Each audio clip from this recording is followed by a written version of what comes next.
بسم اللہ الرحمن الرحیم وَإِنَّهُ لَقُرْآنٌ کریم فی کتاب مکنون لا یمسہ الا المطہرون تنزیل من رب العالمین صدق اللہ العظیم۔ سامعین و حاضرین، ہمارا رمضان المبارک کی ان مقدس گھڑیوں میں جو درس قرآن کا سلسلہ جاری اور ساری ہے، اس کا آج 23واں سبق ہے، اور سورہ واقعہ کی 3 آیتیں میں نے آپ کے سامنے پڑھی ہیں۔ اللہ تبارک و تعالی ہمیں اس پاک کلام کی سمجھ عطا فرمائے۔ اللہ تبارک و تعالی نے اپنے پاک کلام قرآن مجید فرقان حمید میں ارشاد فرمایا، اِنَّهُ لَقُرْآنٌ کریم، بلا شبہ بے شک یہ بڑی عظمت والا رتبے والا قرآن ہے۔ اور پھر فرمایا لا یمسہ الا المطہرون، اور کیونکہ اس کو ناپاک لوگ، بے وضو لوگ جو ہے وہ ہاتھ نہیں لگا سکتے، یعنی اس کو وہی لوگ چھوتے ہیں جو پاک ہیں۔ لا یمسہ الا المطہرون، یعنی اس کو نہیں چھوتے مگر پاک صاف لوگ۔ تنزیل من رب العالمین، یہ تمام جہانوں کے لیے، جہانوں کے پروردگار کی طرف سے تھوڑا تھوڑا کر کے اتارا جا رہا ہے۔ یہ آیات کریمہ ہیں، ان کا یہ ترجمہ آپ نے سماعت کیا۔ یہ یاد رکھیں کہ اللہ تبارک و تعالی نے قرآن کریم، یہ اللہ تبارک و تعالی کا کلام ہے، اور اللہ تبارک و تعالی کی ذاتی صفت ہے۔ اسے اللہ تبارک و تعالی نے سید الملائکہ کے توسط سے سید الانبیاء صلی اللہ تعالی علیہ وآلہ وسلم پر نازل فرمایا ہے، تاکہ قیامت تک آنے والی تمام مخلوق کے لیے ہدایت اور نور کا سامان ہو۔ اس لیے اللہ تبارک و تعالیٰ کے نیک بندے قرآن کریم کی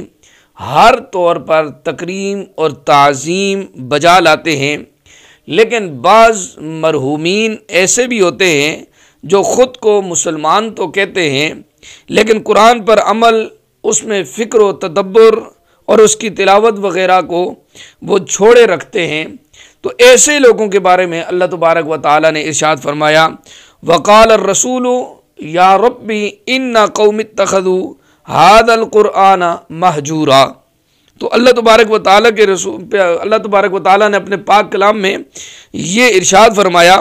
کہ اور رسول اللہ صلی اللہ تعالیٰ علیہ وآلہ وسلم کہیں گے، وقال الرسول، رسول اللہ صلی اللہ علیہ وسلم کہیں گے، یا رب میری قوم اس قرآن کو بالکل چھوڑ بیٹھی تھی۔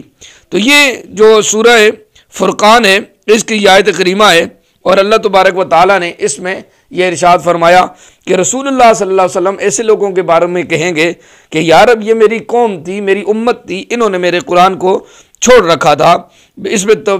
فکر اور تدبر اور غور و فکر کو انہوں نے چھوڑ دیا تھا، اس پر عمل کرنا چھوڑ دیا تھا۔ تو ایسے لوگوں کے بارے میں اللہ تبارک و تعالیٰ ارشاد فرمائے۔ اب نبی کریم صلی اللہ تعالیٰ علیہ وآلہ وسلم نے اس پاک کلام کے بارے میں کیا ارشاد فرمایا؟ حضرت عبداللہ ابن عمر بن عاص رضی اللہ تعالیٰ عنہ روایت کرتے ہیں کہ رسول اللہ صلی اللہ علیہ وسلم نے ارشاد فرمایا، جس نے قرآن کریم سیکھا اس نے نبوت کو اپنی گود میں لے لیا۔ فرق صرف اتنا ہے کہ اس پر وحی نازل نہیں ہوتی۔ صاحب قرآن کو یہ لازم نہیں کہ غصہ کرنے والے کے ساتھ غصہ کرے، جاہل کے ساتھ جہالت کا معاملہ کرنے لگے، اس لیے کہ اس کے سینے میں اللہ کا کلام ہے۔ یہ حضور نبی پاک صلی اللہ تعالیٰ علیہ وآلہ وسلم کا ایک ارشاد گرامی، یہ جو مستدرک علی الصحیحین میں موجود ہے۔ تو پتہ چلا کہ حضور علیہ السلام نے جو ارشاد فرمایا ہے کہ جو بندہ اللہ تبارک و تعالیٰ کے قرآن کریم کو سیکھا تو گویا اس نے نبوت کو اپنی گود میں لے لیا، لیکن اس سے مراد وہ نبوت کا وہ والا معاملہ نہیں، کیونکہ اس پر وحی نازل نہیں ہوتی۔ دوسری چیز جو حضور نبی پاک صلی اللہ علیہ وسلم نے صاحب یعنی کہ قرآن سیکھنے اور سکھانے والوں کو جو سمجھائی وہ یہ ہے کہ جاہل کے ساتھ جہالت والا معاملہ نہیں کرنا، غصے والے کے ساتھ غصے والا معاملہ نہیں کرنا، کیونکہ تمہارے سینے میں قرآن ہے، لہذا تم نے درگزر کرنا ہے۔ اسی طرح ایک اور شان اللہ تبارک و تعالیٰ کے پیارے محبوب صلی اللہ تعالیٰ علیہ وآلہ وسلم کے صدقے جو اللہ تبارک و تعالیٰ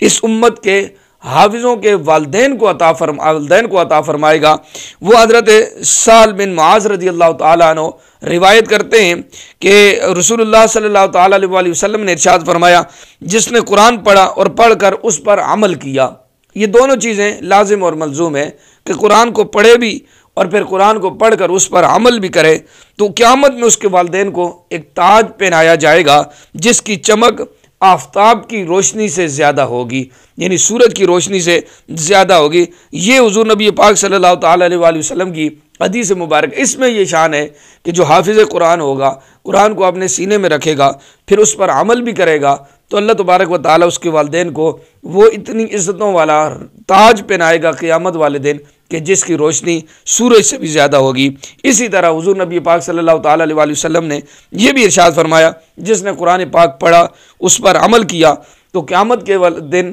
اس کے والدین کو ایک نور کا ایک تاج پہنایا جائے گا جس کی چمک سورج کی طرح ہوگی، اور اس کے والدین کو جنت کے ایسے حلے پہنائے جائیں گے کہ جن کی قیمت کی برابری پوری دنیا نہیں کر سکتی، یعنی وہ اتنے قیمتی ہوں گے کہ پوری دنیا کو ایک طرف رکھ دیا جائے، اس حلے کو ایک طرف رکھ دیا جائے تو پوری دنیا اس کے برابر نہیں ہو سکتی۔ تو یہ لوگ عرض کریں گے، جن کو یہ پہنائے جائیں گے، عرض کریں گے ہمیں یہ انعام کس سبب سے دیا جا رہا ہے، کون سی وجہ ہے؟ تو اس سے کہا جائے گا کہ ہماری اولاد کے قرآن پڑھنے کی اور اس پر عمل کرنے کے سبب یہ تمہیں یہ انعام دیا جا رہا ہے۔ تو پتہ چلا قرآن کریم فرقان حمید پر پڑھ کر اس پر عمل کرنے کا یہ اللہ تبارک و تعالیٰ یہ عظمت اور شان عطا فرمائے گا کہ قیامت والے دن اس کو اتنی رحمتوں اور بخششوں اور اتنی عنایتوں کے ساتھ نوازا جائے گا۔ اور آخری روایت جو حضرت علی شیر خدا رضی اللہ تعالیٰ عنہ سے روایت ہے کہ رسول اللہ صلی اللہ علیہ وسلم نے ارشاد فرمایا، جس شخص نے قرآن کریم پڑھا، اس پر عمل بھی کیا، اس کے حلال کو حلال سمجھا، اس کے حرام کو حرام سمجھا، تو اللہ اسے جنت میں داخل کر دے گا، اور اس کے ایسے 10 رشتہ داروں کے حق میں اس کی سفارش قبول فرمائے گا جن پر ان کے اعمال بد کی وجہ سے جہنم واجب ہو چکی تھی، یعنی ان کے حق میں اس حافظ قرآن کی سفارش اور صفات قبول کی جائے گی، اور اللہ تبارک و تعالیٰ اس کے صدقے ان کی بھی مغفرت فرما دے گا۔ تو یہ اللہ تبارک و تعالیٰ کا پاک کلام ہے۔ رمضان المبارک اور قرآن کا آپس کے ساتھ بڑا گہرا تعلق ہے، کیونکہ یہ قرآن پاک رمضان المبارک ہی کی ببرکت راتوں میں اللہ تبارک و تعالیٰ نے نازل فرمایا ہے، اس لیے رمضان المبارک میں زیادہ سے زیادہ قرآن کی تلاوت کی جائے، اور یہ اخری راتوں میں اللہ تبارک و تعالیٰ کے اس زمین پر ایسے بندے جنہوں نے رمضان المبارک کی ان پر نور ساتوں میں قرآن پاک سنایا اور لوگوں نے اس کو سنا، اللہ تبارک و تعالیٰ ان سب کو یہ ساری شانیں عطا فرمائے گا، شرط کے ساتھ کہ اللہ تبارک و تعالیٰ ہم سب کو قرآن کی سمجھ بھی عطا فرمائے۔ اللہ تبارک و تعالیٰ قرآن پر عمل کی بھی توفیق عطا فرمائے۔